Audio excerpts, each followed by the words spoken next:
Welcome to the WTR Small-Cap Spotlight podcast. I'm your host, Tim Gerdeman, Vice Chair and Co-founder and Chief Marketing Officer of Water Tower Research. Today, I'm joined by Gautam Garg, Vice President of Finance at eGain Corporation, NASDAQ, ticker symbol EGAN. eGain is a leader in AI-powered knowledge management and customer service automation solutions. With over 25 years of experience in knowledge management, eGain helps enterprises unify siloed content, automate trusted knowledge workflows, and deliver measurable AI ROI through its AI Knowledge Hub. Global 2,000 companies across industries rely on eGain to transform customer service, improve employee productivity, reduce cost, and accelerate AI adoption. The company recently launched several products, including AI Knowledge Suite for retail banking, AI agents for the contact center and Salesforce, an IVA product for voice self-service, and a composer platform that opens eGain's architecture to developers. Also joining is my WTR Technology Equity Research colleague, James Kisner. Good morning, gentlemen. Thank you, Tim. It's great to be here, and I appreciate the opportunity to speak to you and your listeners. Gautam, you joined eGain after a path that included investment banking and engineering, as well as various business operation roles at Oracle. Now you're in a finance leadership seat at a company building AI knowledge infrastructure. What attracted you to eGain at this particular moment? And for listeners new to the story, how would you describe what eGain does in plain language? Yes, happy to do so. So before eGain, I spent nearly 15 years in investment banking, advising enterprise SaaS companies. And prior to that, as you said, had various development and business roles at Oracle. So I've had a pretty much front row seat to how enterprises successfully build and scale software. What really drew me to eGain was its 25-year deep domain and technical moat in knowledge management. And this was suddenly becoming incredibly valuable to customers in this new AI-first world. Further, the company's core business was growing at over 20% year over year, and the company had a healthy balance sheet and cash flow profile. That combination was attractive to me, and I was excited to be joining the company at what seemed to be a really pivotal stage in its growth strategy. A simple way to describe eGain is that it's a software company that provides offerings to help B2C enterprises reduce their contact center costs and, importantly, still maintain their customer satisfaction. It achieves this by enabling AI agents to resolve questions autonomously and assisting human agents with questions that get escalated to them. But the real story is the knowledge platform underneath the hood. Our AI Knowledge Hub connects and unifies content from silos like SharePoint, Salesforce, and ServiceNow into an AI-ready knowledge layer. That foundation is what allows both AI models and human agents to provide accurate, compliant answers at scale. Excellent. Well, thank you for that. And I have to say, as a personal side, I always have an appreciation for former investment bankers that go into corporate America, because obviously you've seen hundreds, if not thousands, of business models. So you must be bullish on this one. So with that, I'll turn it over to James. Thanks, Tim. So, your CEO, Ashu, has framed knowledge management as core AI infrastructure, a must-have, not a nice-to-have. So, that framing has been central to how eGain talks about the AI Knowledge Hub. Can you kind of unpack that for us, what that actually means for an enterprise that is deploying generative AI today, and why do you think that eGain believes trusted knowledge is the foundation that everything else builds on? Yeah, thank you for the question, James. So to start off, MIT research shows that 95% of enterprise AI pilot programs fail to deliver measurable P&L impact. And the root cause is almost always the same. If you have garbage coming in, you're going to have garbage going out. Companies point their LLMs at their data, hoping for business outcomes. But if the underlying knowledge is stale, missing, or inconsistent, the AI output will reflect that, producing hallucinations, weak answers, and in regulated industries, real compliance risk. So the problem really isn't about the model, it is the knowledge that the model draws from.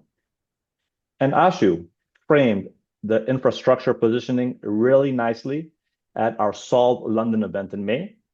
Ashu reinforced that the quality of knowledge determines the quality of AI outcomes. However, enterprise knowledge isn't simply static data that just needs to be cleaned once and then forgotten about. It's the critical instruction layer for AI, and it needs to be governed with the same rigor as software code by being continuously monitored and optimized. Importantly, once an enterprise has a trusted knowledge layer, only then can they effectively scale their AI initiatives. That's exactly what our AI Knowledge Hub facilitates. The ROI when customers get it right is very compelling. One customer, as an example, who is using our AI Knowledge Hub to improve its customer service offering, saw a roughly 35% improvement in first contact resolution, a 50% reduction in agent training time, and a 30-point gain in NPS. As a result of these types of customer success stories, our AI Knowledge Hub ARR grew by 26% year over year to 48 million in Q3 2026, which is our recent reported quarter. This represents nearly 2/3 of our SaaS ARR today, and up from below half just 2 years ago. This reflects the value our customers are seeing when they get the knowledge foundation right. That sounds pretty critical. We've all experienced hallucinations, and we all know about kind of garbage in, garbage out. We've all heard about kind of the hiccups people are having as they deploy AI. So eGain has launched several new AI products recently, including the AI Knowledge Suite for retail banking, the AI Agent IVA, Evaluator, and Agentic Studio, which I believe you just launched at your Sol 26 event in London. So with Agentic Studio in particular, it sounds like the goal is to help AI move beyond simply answering questions and actually do some things, resolve some customer issues. So how do these launches fit together, and what are the bigger problems that customers are asking eGain to solve? Yeah, so the common thread is that customers have moved past the pilot phase and are trying to scale AI into production. And that's where the hard and unexpected problems emerge. The AI Knowledge Suite for retail banking addresses this directly for our banking customers who have very specific regulatory requirements around how AI answers are generated, delivered, and audited. The IVA, our interactive voice agent, fills the voice channel gap in particular. Voice is still a very high volume, if not the highest volume, contact channel for most enterprises, but historically been relatively weak for AI. IVA brings the same governed knowledge foundation that powers our digital channels into voice. The AI understands spoken queries, retrieves the right answers, and either resolves the call or hands off to a human agent, meaning escalates to the human agent with full context, no rigid trees, and no customer repetition. Evaluator addresses quality assurance, ensuring AI-generated answers remain accurate and compliant as knowledge evolves. It continuously monitors responses against the governed knowledge base and surfaces issues before they reach customers. This is a solution that is generating a lot of excitement for our customers and prospects. Agentic Studio takes the platform from answering to resolving. This is a fundamentally different problem. An AI that can answer what is my return policy is really useful. But an AI that actually processes the return, verifying eligibility, triggering the workflow, confirming with the customer is transformative. Agentic Studio gives teams the tools to build those end-to-end resolution workloads on our knowledge foundation, with guardrails governing what the agent can do autonomously. The underlying question across all these launches is the same. How do you get AI working reliably in production, not just in pilots? And that's what we've built our infrastructure to answer. So many problems I think we're all familiar with there that you're solving. So we're grateful for that. So one launch that stood out is Composer, a more go-to-market oriented angle that opens your architecture developers and partners through APIs and Model Context Protocol, or MCP. You've also announced enterprise AI platform connectors for Copilot for Microsoft, Anthropic Claude, Google Gemini, and Cursor. So how should investors think about Composer's role in the strategy, and what kind of partners and use cases are you seeing the most engagement for so far? Yeah, so Composer is really about meeting the market where it's going and expanding our go-to-market channel. Our customers are asking, how can eGain's knowledge connect into our AI stacks that we're already building. Composer answers that with an SDK and API environment that lets developers and partners build directly on top of our Knowledge Hub in a very easy and seamless manner. Critically, we're fully open on the model side. You can bring your own model, bring your own agent, whether it be from OpenAI, Copilot, Gemini, Claude, and others, and we will seamlessly integrate. From an investor perspective, Composer expands our total addressable market by creating a new distribution channel through developer ecosystems and system integrator partnerships. Early engagement has been very encouraging, and we look forward to sharing more about go-to-market progress on Composer relatively soon. Sounds great. I mean, the history of the tech industry has pretty much shown that open usually wins, maybe with the exception of the iPhone. But that sounds like a lot of opportunity you're unlocking. Manager just talked about a meaningful increase in RFP activity over the last 60 days. A lot of that from the Fortune 1000 banking, insurance, and healthcare industries. What do you think is driving that surge? Is it better awareness? Is it the maturation of Gen AI platforms, or is it something else? And what are buyers consistently asking for in those RFPs? Yeah, so we did call this out in our Q3 earnings, and we secured multiple customer expansions and saw a meaningful increase in RFP activity, particularly in the last 60 days of that Q3 quarter. And this was driven by growing awareness of the garbage in, garbage out problem, as I mentioned earlier. Two things are converging. First, the pilot phase is mostly over. Enterprises that have spent the last couple of years experimenting with AI are now under pressure to show ROI in production. And contact center operations is one of the highest ROI and a highly measurable environment that can be transformed by AI, given its highly labor-intensive nature. Second, the failure modes from first-gen AI deployments are now well understood. Organizations that went live without proper knowledge layer experience hallucinations and compliance incidents. And now they're back in the market for a solution that is structured and enterprise grade that delivers trusted knowledge, which is what our AI Knowledge Hub does. In terms of what buyers are asking for, governance and auditability are table stakes, especially in regulated industries such as banking, insurance, and healthcare. They want to know where every answer came from, who approved it, and how it can be updated when policy changes. AI readiness and an open architecture that connects into existing systems, CRM, CCaaS, and collaboration systems, for example, are also highly valued, both of which are core to how eGain is built. Sounds like you're really helping some tough industries move forward with AI. So partner source opportunities were up, I think 67% year to date as of the last quarter. So that's a meaningful shift in how pipeline is being built for you, I think. So can you walk us through how that partner ecosystem is evolving, including new arrangements where companies are building on top of the eGain platform and what that means for eGain's reach in the market over time? Yeah, so this increase reflects a deliberate go-to-market shift. We've been investing meaningfully into expanding our partner ecosystem and are seeing the results of that work. Our Solve event in May underscored that momentum. It had the largest partner contingent in our history, with dedicated booths where partners showcased customer solutions built on eGain. Our new partnerships with Ascent AI and Here.io are particularly relevant. Ascent AI brings regulatory compliance intelligence, and Here brings an enterprise browser capability to our retail banking vertical solution. And both are embedded into our open architecture to strengthen the solution's value proposition.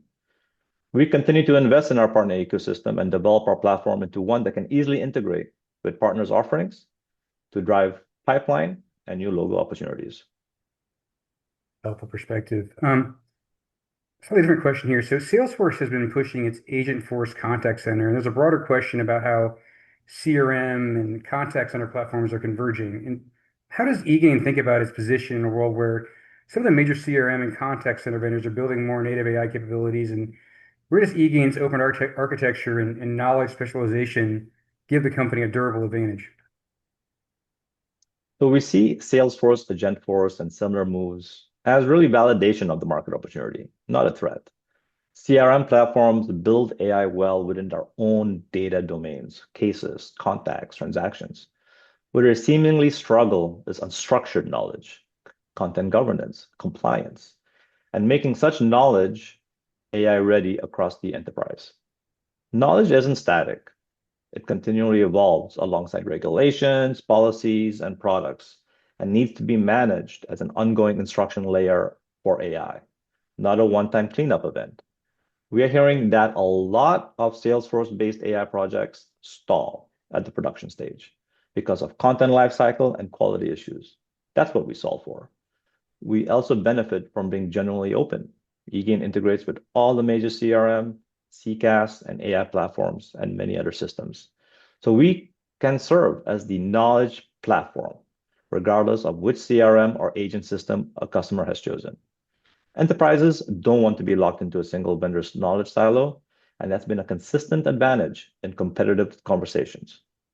Therefore, our competitive advantage arises in this context due to our platform delivering measurable AI ROI, as well as architectural flexibility.